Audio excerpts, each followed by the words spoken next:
Cinquena reunió a la Conselleria d'Educació per continuar negociant el nou acord marc de millores sociolaborals i educatives dels docents. Amb les negociacions en marxa, les diferents juntes de personal docent de cadascuna de les illes han decidit suspendre les mobilitzacions. A la Conselleria és Aina Gutiérrez. Aina, bon dia. És això un indicatiu de que s'arriba a acords?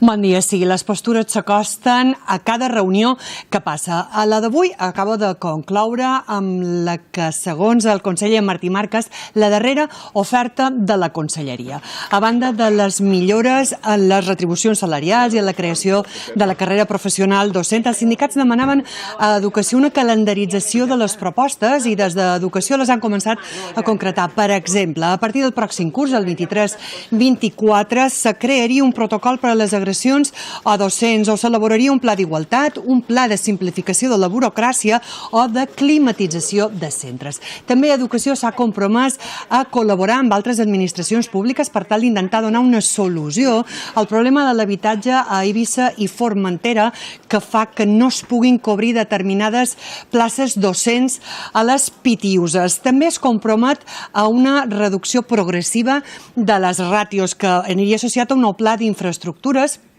però que té un objectiu molt ambiciós. Preveu una rebaixada de ràtios del 20% de les ràtios màximes permeses per la LOMLOE pel curs 30-31. Com dèiem, la pròxima reunió se farà el pròxim dilluns i aquí sí que ja podríem veure una aprovació de la mesa al nou segon acord marc de millores sociolaborals i educatives.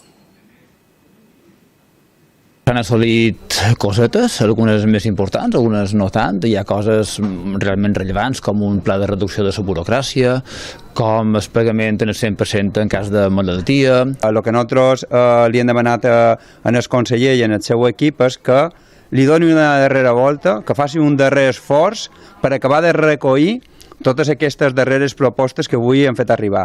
Entenem que hi ha hagut voluntat d'arribar a acord i voluntat negociadora en aquests moments.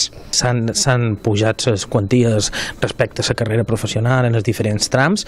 Nosaltres hem fet una aportació de clàusula de revisió d'aquestes quanties anual. I pensem que tenim els membres per a que l'acord sigui un bon acord i esperem poder signar-lo aviat.